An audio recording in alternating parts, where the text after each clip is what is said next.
오늘 우리가 은혜 받을 하나님 말씀은 시편 23편 2절 말씀부터 3절까지 되겠습니다.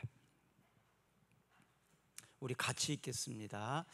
그가 나를 푸른 풀밭에 누이시며 쉴 만한 물가로 인도하시는 도다. 내 영혼을 소생시키시고 자기 이름을 위하여 의의 길로 인도하시는 도다. 아멘. 전도할 때에 교회를 가자고 하면 저는 이런 말을 들은 적이 있습니다. 교회 가면 밥이 나오냐 빵이 나오냐. 그럼 여러분 뭐라고 대답을 하십니까? 이제 오늘 말씀을 듣는 가운데 여러분들이 대답할 말이 있습니다. 하나님께서 나에게 행복을 주신다. 자, 이제 11월 달에 추수감사주일 때 이제 그 총동원 주일로 지킬 때 남편이나 아이들에게 교회 가자고 하면 비슷한 질문이 나오면 꼭 그렇게 대답해 주시면 되겠습니다. 하나님께서 우리 가정에 행복을 주신다. 우리 가정에 하나님이 행복을 주시려고 하는데 같이 가야 되지 않겠니? 네가 안 가면 하나님이 우리 가정에 행복을 안 주시면 어떡하니? 그러니까 하나님께서 우리 가정에 행복을 주시기 위해서 나오라고 했으니까 가자. 한번 이렇게 얘기해 보십시오. 거절하기가 좀 어렵지 않을까 싶습니다. 그래서 오늘은 하나님께서 주시는 행복입니다. 오늘 말씀을 듣는 가운데 여러분 개인적으로 또 여러분 공동체에 하나님이 주시는 행복이 있기를 주의 이름으로 축복합니다. 우리가 살아가는 인생에서 모든 문제의 90%는 스트레스와 관련이 있다고 합니다. 또 많은 사람들이 병적인 스트레스에 걸려 있다고 말합니다. 스트레스에 사로잡힌 사람은 결코 행복할 수가 없습니다. 그러면 이 스트레스는 언제 받지 않을까요? 부족함이 없는 사람에게는 스트레스가 없습니다. 그래서 시편 23편 1절에 보면 여호와는 나의 목자시니 내게 부족함이 없으리로다. 하나님을 나의 목자로 섬기는 사람은 부족함이 없다. 그렇다면 스트레스도 받지 않는다, 이렇게 말할 수 있을 것 같습니다. 선한 목자이신 예수님께서는 우리에게 이렇게 말씀하십니다. 수고하고 무거운 짐진 자들아 다 내게로 오라. 내가 너희를 쉬게 하리라. 스트레스 받고 있는 자들아 다 내게로 오라. 내가 너에게 쉼을 주리라. 스트레스로 힘들어하고 있는 사랑하는 모든 사람들이 주님께 나옴으로 부족함이 없는 쉼을 얻을 수 있는 우리 꿈사랑 교회인 줄로 믿습니다. 자, 스트레스 받지 말고 교회 갑시다. 한번 따라해 봅시다. 스트레스 받지 말고 교회 갑시다. 스트레스 받지 말고 꿈사랑 교회 갑시다. 한번 해봅시다. 옆 사람한테 이제 지금 여기 안 나온 사람이라고 생각을 하고 스트레스 받고 있는 자녀들이나 가족들, 친구들을 바라보면서 하는 말입니다. 옆 사람에게 서로 한번 말해줍시다. 친구에게 말하는 거예요. 또 딸들에게 말하는 거예요. 이제 스트레스로 고민하고 있는 사람들에게 말하는 거예요. 연습하는 겁니다. 옆 사람 바라보고 같이 해봅시다. 시작. 스트레스 받지 말고 꿈사랑교회 갑시다. 할렐루야. 그러면 스트레스 받고 있는 사람이 꿈사랑교회 와서 그 스트레스가 해소돼야 되겠죠. 그래서 그 비결을 오늘 여러분들에게 말씀드리려고 준비했습니다. 마태복음 11장 29절에 보시면 나는 마음이 온유하고 겸손하니 나의 멍에를 메고 내게 배우라. 그리하면 너희 마음이 쉼을 얻으리니. 나는 마음이 온유하고 겸손하니 나의 멍에를 메고, 이렇게 나와 있어요. 멍에는 뭔가요? 멍에는 목줄, 또 소에게 이렇게 뭐 짐을 부리거나 할 때 세우는 것을 멍에라고 그러는데요. 이 멍에를 목줄을 하는 것은 주인의 뜻에 따라서 효과적으로 움직일 수 있도록 해주는 것이 바로 멍에예요. 이 멍에를 메워주는 것은 나를 뭐 얽어매고 나의 자유를 구속하고 그러는 것이 아니라 우리에게 무엇을 가르쳐 주시기 위함이냐, 온유하고 겸손하게 훈련하고 준비시켜서, 그래서 우리가 쉼을 얻을 수 있도록, 행복할 수 있도록 인도하기 위해서다. 그래서 내 방식대로 사는 것이 아니라 예수님의 인도함을 받을 때가 쉼이 있고 행복하기 때문에, 통제를 하기 위해서, 우리를 바른 길로 인도해 주시기 위해서, 그래서 멍에를 매게 하는 것입니다. 30절도 한번 읽어볼까요? 이는 내 멍에는 쉽고 내 짐은 가벼움이라 하시니라. 우리가 지고 있는 짐은 무겁지만 예수님이 주시는 짐은 가볍다.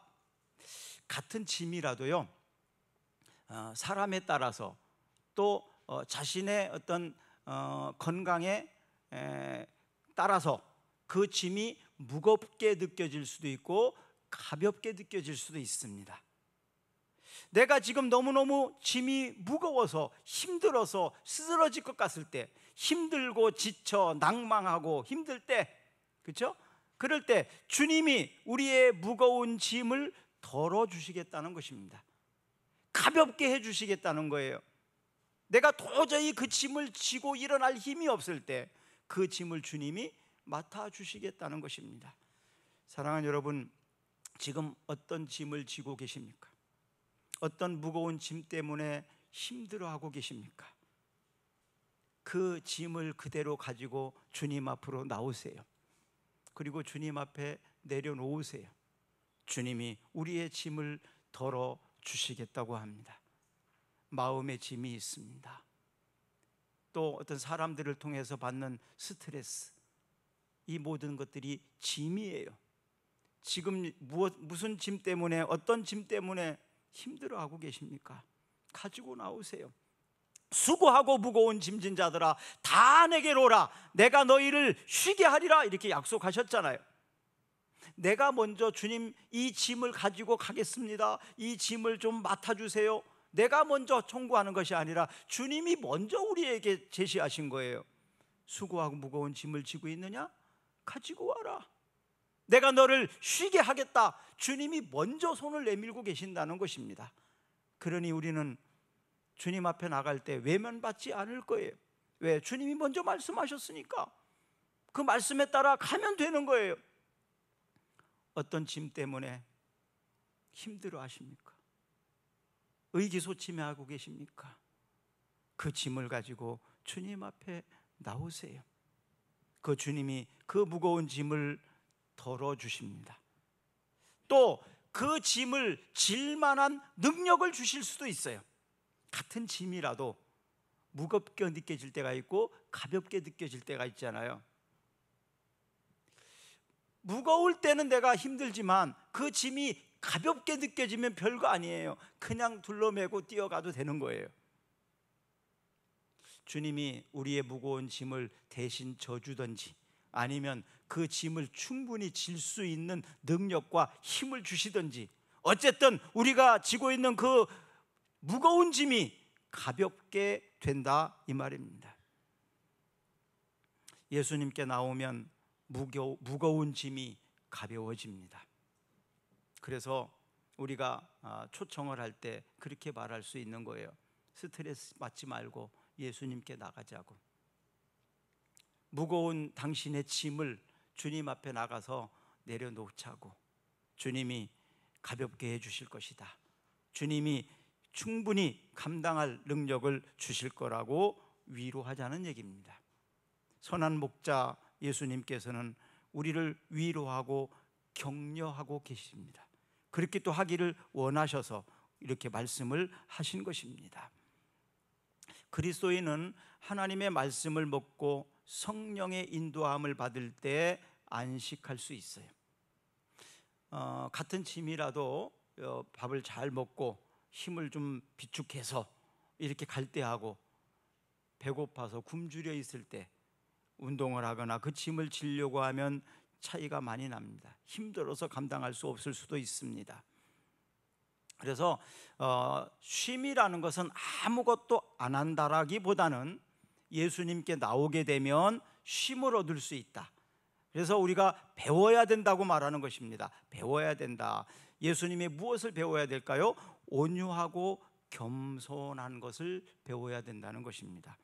예수님께 온유하고 겸손한 것을 배우게 되면 그 배움으로 얻은 인격적 성숙이 바로 쉼을 가져다 주는 거예요.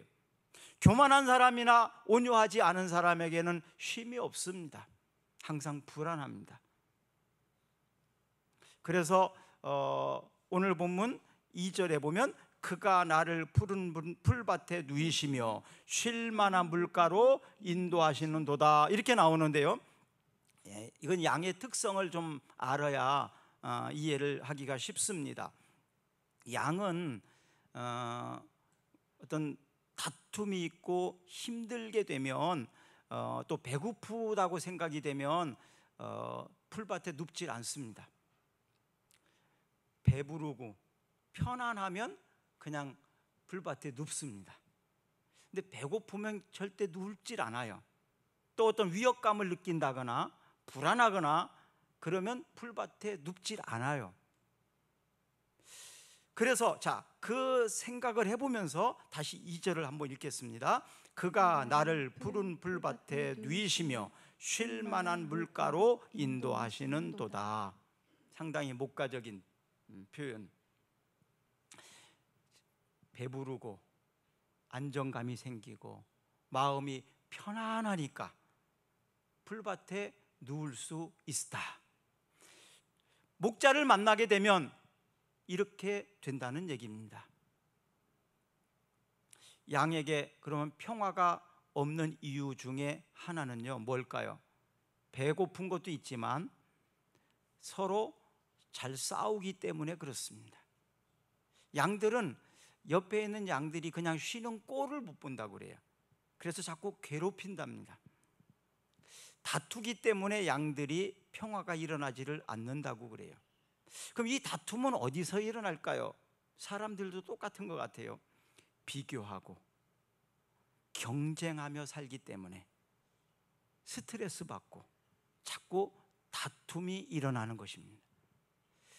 비교하고 경쟁하는 사회에 살면서 평화가 일어나기는 어렵습니다. 그런데 양들이 다투다가 목자를 만나게 되면 싸움이 멈춰진답니다. 왜냐하면 목자를 만나기 전에는 다른 양만 봤어요. 질투가 나고 화가 나고 심술이 나고 그랬는데 목자가 와요. 그러니까 양을 바라보지 않고 이제는 양이 목자를 바라봅니다. 각자. 그러니까 양하고 싸울 이유가 없어요. 목자를 바라보니까. 저는 여기에서 좀 비결이 있는 것 같아요. 왜 우리가 스트레스를 받고 우리가 왜 자꾸 비교하고 경쟁하면서 힘들어할까? 사람을 바라보지 말고 목자를 바라보는데 해결함이 있는 것 같아요. 사람을 바라볼 때는 비교가 되고 경쟁이 일어나고 스트레스를 받는데, 환경을 바라볼 때마다 스트레스가 오는데, 세상을 바라보니까 바로 이런 경쟁 의식이 자꾸 생겨나는데, 그런데 하나님을 바라보게 되면, 목자이신 주님을 바라보게 되면 그 비교나 경쟁 의식이 사라진다는 거죠. 그리고 불안함도 없어지게 되고, 그가 나를 푸른 초장에 뉘우시고 쉴 만한 물가로 인도하시고, 그러니까 그 목자에게 나를 온전히 맡길 수 있어요. 그리고 이제는 편안할 수 있다는 것입니다.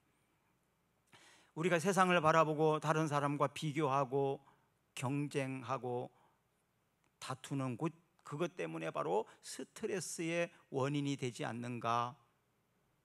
지금 우리에게 가장 큰 스트레스의 원인은 바로 세상을 바라보는 데서 있는 것 같습니다. 비교하고 경쟁하고 그러다 보니까 스트레스를 받는 것 같아요. 잠언 28장 25절 한번 읽어봅니다. 욕심이 많은 자는 다툼을 일으키나 여호와를 의지하는 자는 풍족하게 되느니라. 욕심이 많은 자는 다툼을 일으키나 여호와를 의지하는 자는 주께서 풍족하게 주신다는 얘기입니다. 빌립보서 2장 3절에서 5절까지도 한번 읽어봅니다. 아무 일에든지 다툼이나 허용으로 하지 말고 오직 겸손한 마음으로 각각 자기보다 남을 낮게 여기고 각각 자기 일을 돌아볼 뿐더러 또한 각각 다른 사람의 일을 돌아보아 나의 기쁨을 충만하게 하라. 너희 안에 이 마음을 품으라. 곧 그리스도 예수의 마음이니. 예수의 마음이 어떤 마음일까요? 아까 조금 전에 읽었습니다. 나는 온유하고 겸손하니 내게 와서 배우라. 예수님의 마음은 온유한 마음, 겸손한 마음이에요. 온유한 마음을 가지고 있고 겸손한 마음을 가지고 있게 되면 스트레스가 사라집니다. 좀 더 내가 이기려고 하고 잘하려고 하고 경쟁하고 비교하고 여기에서 스트레스를 받는 것입니다. 온유하고 겸손한 사람은 스트레스 받을 이유가 없어요. 그래서 우리는 예수님의 마음, 예수님께 배워야 된다는 겁니다. 그런데 이게 쉽게 배워지질 않아요. 그래서 무엇을 매라고요? 멍에를 매고 멍에를 매야 내가 통제가 가능합니다. 옛날에는 소를 이렇게 잘 훈련시켜 가지고 밭도 갈고 논도 갈고 뭐 짐도 수레도 끌고 이런 거 했잖아요. 그래서 소를 잘 컨트롤하기 위해서 콧뚜레를 깨어서 소를 통제를 합니다. 멍에를 매야 합니다. 멍에를 매지 않으면 내가 하고 싶은 대로 해지게 돼요. 그래서 우리가 학교 다닐 때 보면 일과표를 만들잖아요. 시간표, 그렇죠? 아침에 일어나서 몇 시까지는 밥 먹고 몇 시까지는 뭐하고 쫙 스케줄을 짭니다. 그게 다 멍에예요. 멍에. 어느 순간부터 그런 관리를 잘 안 하시죠? 저는 아침에 교회를 오면 제일 먼저 기도하고 말씀을 읽고 그러고 나서 하루의 스케줄을 쭉 짭니다. 오늘은 어떻게 하고 무엇을 하고 누굴 만나고 뭘 하고 다 물론 잘 완벽하게 지켜지진 않아요. 그러나 그래도 짭니다. 왜냐하면 멍에를 내 스스로가 매는 거예요. 안 그러면 하루가 어떻게 지나가는 줄 모르고 넘어가 버리니까 멍에를 매야 됩니다. 그래서 우리가 나름대로 어떤 스케줄을 가지고 살아야 되는지 스스로가 통제를 해야 합니다. 쉴 만한 물가로 인도하신다. 이 쉴 만한 물가, 이건 구약은 히브리어로 되어 있으니까요. 쉴 만한, 이건 메누하로 되어 있습니다. 메누하라는 단어는요, 존재 전체가 생명과 기쁨으로 충만한 상태, 생명과 기쁨으로 충만한 상태. 그래서 쉴 만한 물가는 다른 말로 하면 천국이라고도 할 수 있어요. 하나님 나라, 천국과 같은, 하나님 나라와 같은 행복한 바로 이런 상태입니다. 하나님께서 바로 이렇게 하나님 나라, 천국, 쉴만한 생명과 기쁨이 충만한 상태로 인도해 주시겠다 이렇게 말합니다. 사람들은 바로 이 메누화를 얻기 위해서 돈과 권력을 추구합니다. 돈과 권력이 있으면 메누화를 얻을 수 있다라고 생각을 하니까요. 이제는 쉴 수 있으니까. 그런데 돈과 권력을 가지면 가질수록 더 갈급해지고 더 많아지기를 원하고, 그래서 오히려 더 스트레스를 많이 받습니다. 없는 사람이 오히려 스트레스 덜 받습니다. 가지면 가질수록 목마르고 스트레스를 많이 받는 게 돈과 권력입니다. 무엇으로도 공허함을 채울 수 없다는 사실을 먼저 인정하는 것이 중요합니다. 그래서 전도서 12장 8절에 보면 전도자가 이르되 헛되고 헛되도다, 모든 것이 헛되도다. 이 전도자는요, 세상의 모든 권력을 다 가진 사람, 모든 재산을 다 가진 사람, 부족함이 인간적으로 없는 최고의 모든 것을 누릴 수 있었던 사람이 바로 이 전도자입니다. 솔로몬입니다. 그런데 그가 헛되고 헛되더라 다 가져봤지만 이런 얘기를 하고 있습니다. 그리고 12장 마지막으로 가서 13절에 보면 일의 결국을 다 들었으니 하나님을 경외하고 그의 명령들을 지킬지어다. 이것이 모든 사람의 본분이라. 하나님은 모든 행위와 모든 은밀한 일을 선악간에 심판하시리라. 본분을 지킬 때 가장 질서가 있고 가장 행복해집니다. 본분에 충실할 때, 그리고 인정을 받습니다. 칭찬도 받고 인정도 받습니다. 본분에 충실할 때. 그리고 하나님은 그거에 따라서 선악간에 심판하신다고 말씀하십니다. 하나님의 심판 앞에서 어느 누구도 자유로울 수 없습니다. 그때는 모든 것들이 드러나게 될 것입니다. 세계 인류의 한 15%가 이 병을 앓고 있다고 그럽니다. 남자보다 여자가 더 많이 앓고 있다고 그래요. 이 병에 걸리면요, 너무너무 피곤합니다. 무력감이 생깁니다. 그리고 수면도 장애가 와서 잠을 깊이 자지 못합니다. 자고 나도 별로 개운하질 않아요. 짜증이 아주 막 격하게 매사에 일어납니다. 그리고 사는 것 자체가 슬픔이 있어요. 체중도 감소가 된다고 합니다. 매사에 의욕이 떨어지게 만드는 병입니다. 이 질병의 이름은 우울증입니다. 오늘날 얼마나 많은 사람들에게 이 우울증으로 알게 모르게 힘들어하는지 몰라요. 병명도 잘 안 나와요. 선한 목자의 사역은 바로 영혼을 소생시키는 일이라고 말씀하고 있습니다. 우리가 가지고 있는 영혼, 우리가 가지고 있는 질병들을 치유하셔서 건강하게 해주신다는 얘기입니다. 3절 한번 읽어볼까요? 내 영혼을 소생시키시고 자기 이름을 위하여 의의 길로 인도하시는도다. 나를 소생시켜 주신다. 소생이라는 단어를 반대말은 뭐냐 하면 낙심이에요. 반대는 낙심이다 이 말이에요. 우리 영혼이 소생해야 되는 이유는 낙심하고 있기 때문입니다. 지금 이 낙심의 다른 이름은 우울이라고 할 수 있어요. 낙심의 다른 말은 우울이에요. 우울. 그래서 우울증에 걸린 것은 지금 낙심하고 있는 질병에 걸린 것입니다. 낙심하는 사람은 마음이 눌려 있어요. 그래서 의욕이 상실된 상태를 말합니다. 아무것도 하기 싫어요. 사람 만나는 것도 싫어요. 세상에 재미있는 것도 없어요. 먹고 싶은 것도 없어요. 살기도 싫어요. 살기 싫은 데까지 가보셨나요? 이제 그만 살았으면 좋겠다. 거기까지 가보신 적 있으신가요?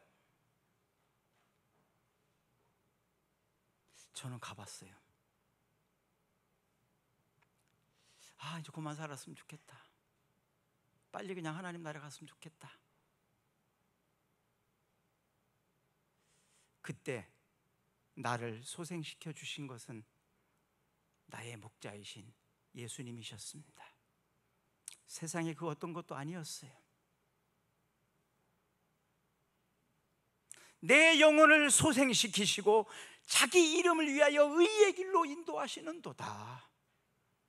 그러니까 이젠 더 이상 세상에 큰 미련 사실 없어요. 그냥 주님이 더 주신 삶이니까, 보너스로 주신 삶이니까 이제 그냥 살아있는 동안 내가 목적하고 추구할 그 자체가 없어진 것 같아요. 어떻게 보면 의욕이 조금 떨어진 것 같지만 그러나 그 대신에 행복합니다. 이제 주님이 살라고 하는 날까지 살다 가면 되는 거지요. 시편 42편 11절 한번 읽어볼까요? 내 영혼아 내가 어찌하여 낙심하며 어찌하여 내 속에서 불안해하는가. 너는 하나님께 소망을 두라. 나는 그가 나타나 도우심으로 말미암아 내 하나님을 여전히 찬송하리로다. 내 영혼아 내가 어찌하여 낙심하며 어찌하여 내 속에서 불안해하는가. 너는 하나님께 소망을 두라. 나는 그가 나타나 도우심으로 말미암아 내 하나님을 여전히 찬송하리로다. 나만 그런 게 아니었더라고요. 다윗도 그랬더라고요. 다윗도 더 이상 살고 싶지 않을 정도로 힘들었었더라고요. 내 영혼아 내가 어찌하여 낙심하냐. 왜 불안해하느냐. 우울해진 사람들이 이 말씀에 좀 힘을 얻었으면 좋겠어요. 스스로에게 한번 얘기해 보세요. 내 영혼아 내가 어찌하여 낙심하며 어찌하여 내 속에서 불안해하는가. 너는 하나님께 소망을 두라.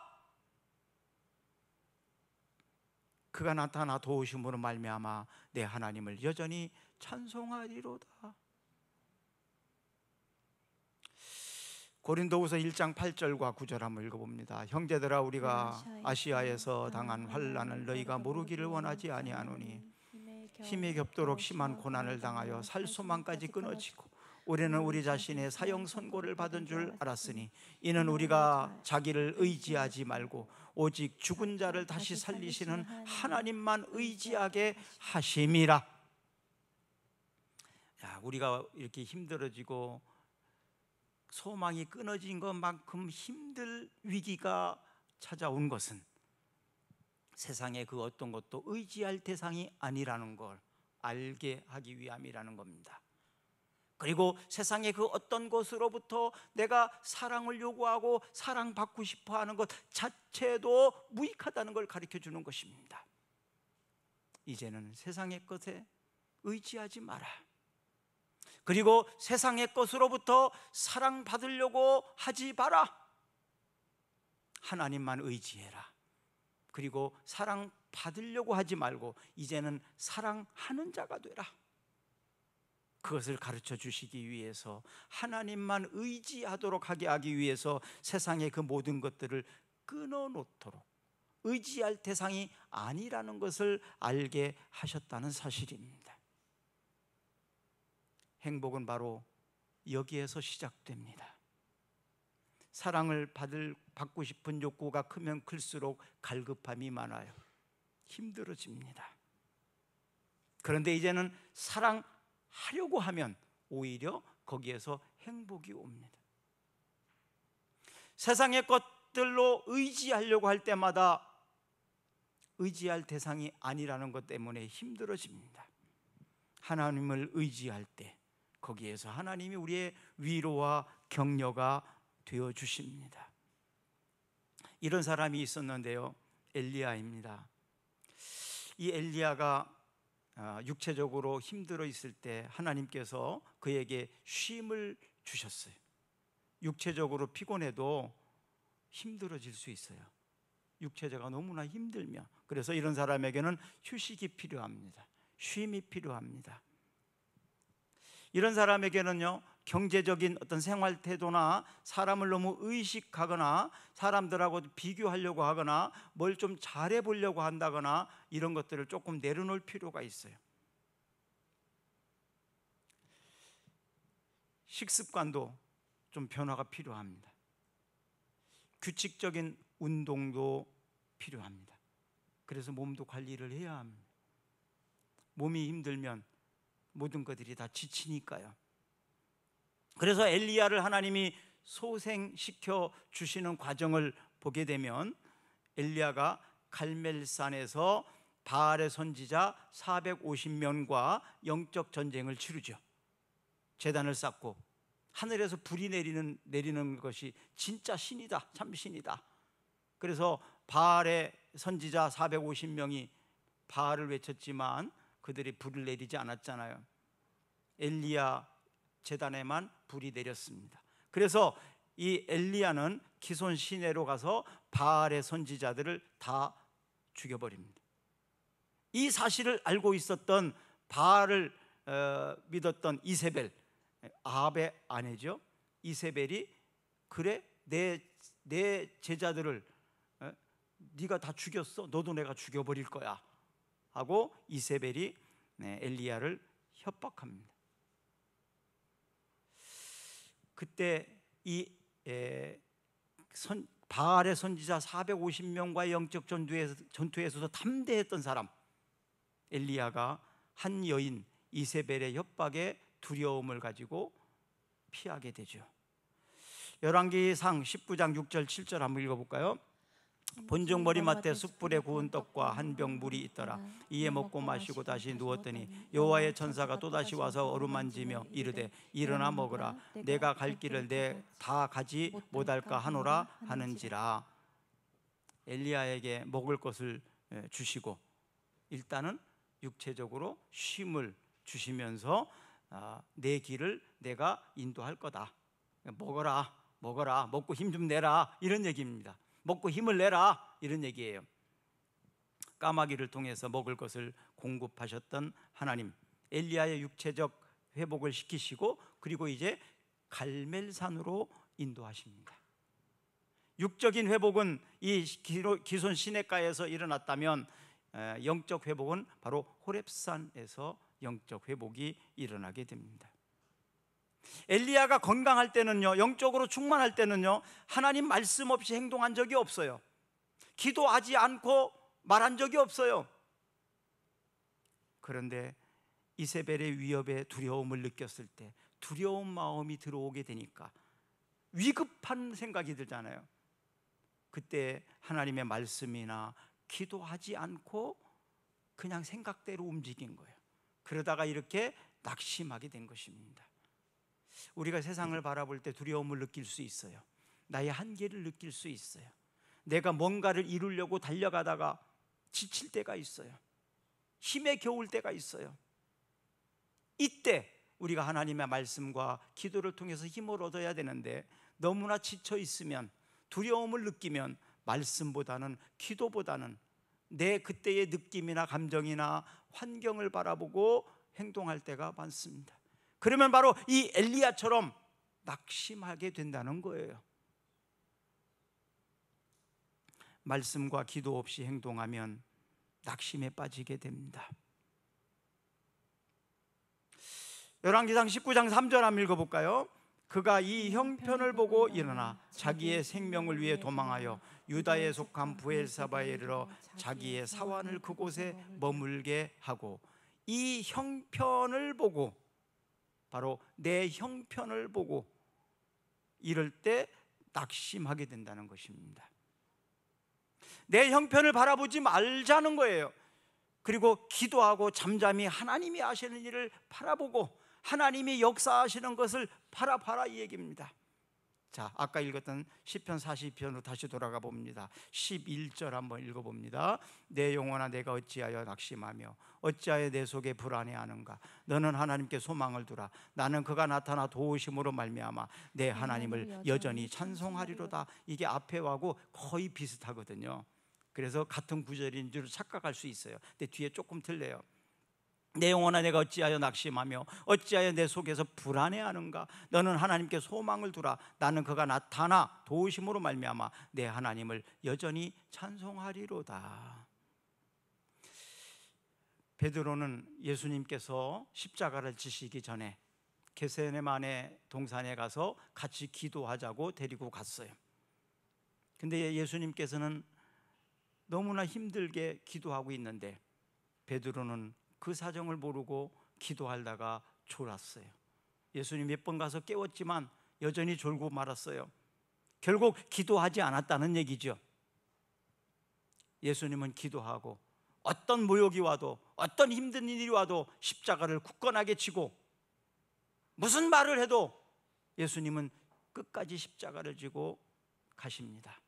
그런데 예수님의 뒤를 따라가던 베드로는 기도에 실패한 결과로 영적으로 하나님의 계획을 생각하지 못하고 인간적으로 생각하게 됩니다. 인간적인 한계에 부딪힙니다. 그리고 결국은 예수님 나 모른다고, 나 예수님 제자 아니라고 부인합니다. 그리고 나중에 자기 자신이 너무 부끄럽고 한스럽고 수치스럽고, 그래서 결국은 옛날에 물고기 잡던 어부의 자리로 되돌아갑니다. 예수님을 멀찍이 따라갔다고 성경이 표현하고 있습니다. 신앙생활을 할 때 기도하지 아니하고 말씀 붙잡지 않고 멀찍이 서서 신앙생활하는 사람, 교회와 멀찍이, 말씀과도 멀찍이, 그리고 예배 드릴 때도 그냥 시간이 되면 한 번씩 오고, 그렇게 멀찍이 신앙생활하는 사람은 베드로처럼 그렇게 될 수 있습니다. 자신에 대해서 나중에 한계를 부딪히면서 실망하고 좌절하고 낙심할 수 있습니다. 하나님의 능력과 은혜를 많이 체험하지 못하게 됩니다. 이렇게 낙심하고 물고기를 잡고 있던 베드로에게 예수님이 찾아가셨습니다. 생선을 구워서 조반을 만들어 놓고 지쳐있는 베드로에게 먹입니다. 그리고 베드로에게 주님 말씀하십니다. 베드로야, 너 나 사랑하니? 베드로에게 사실 따지고 물을 수 있어요. 왜 그랬니 너?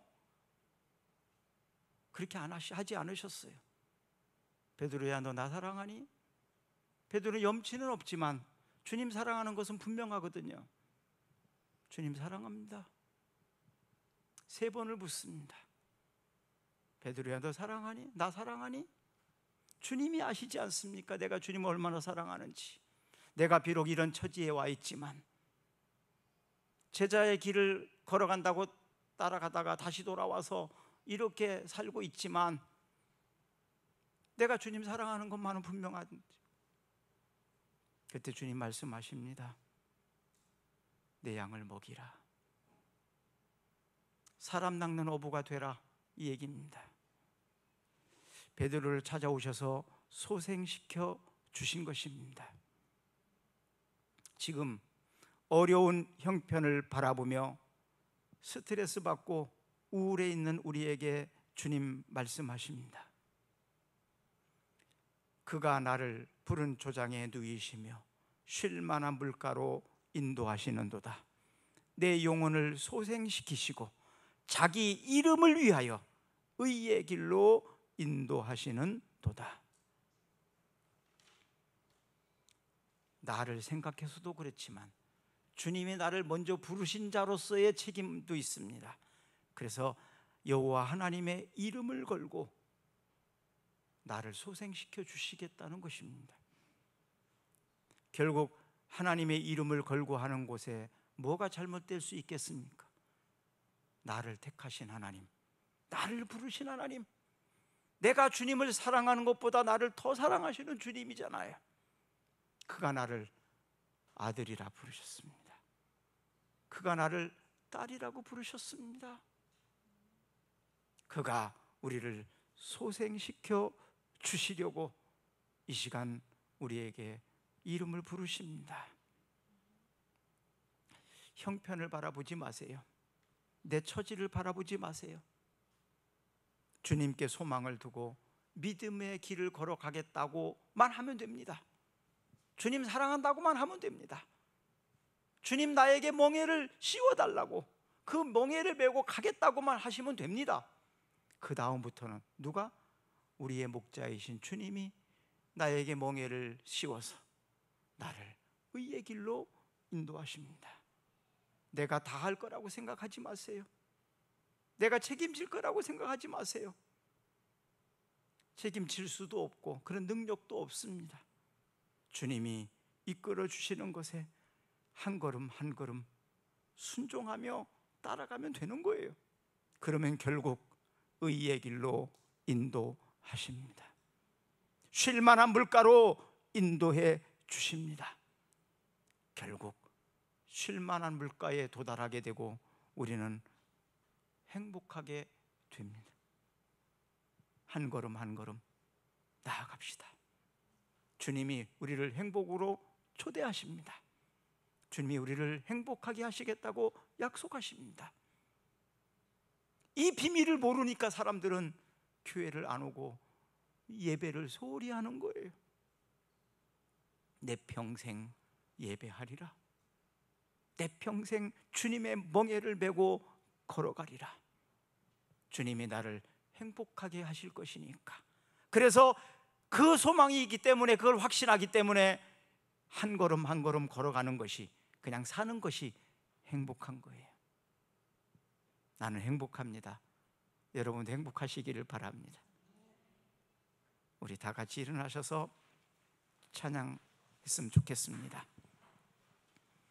형편을 바라보지 맙시다. 여호와 하나님의 이름을 걸고 모든 것을 합력하여 선을 이루도록 주님이 우리를 인도하십니다.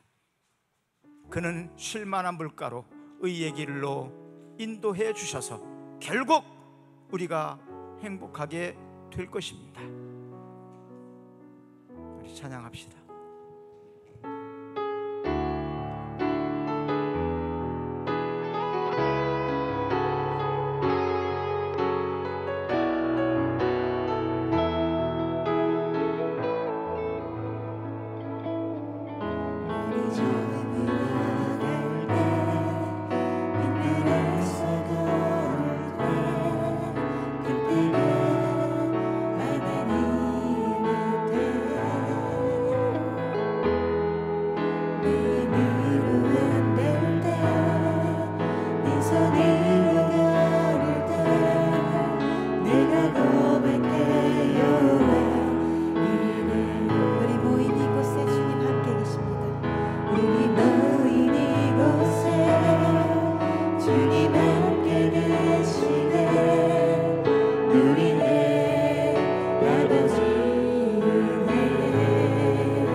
주가 일하시네 주가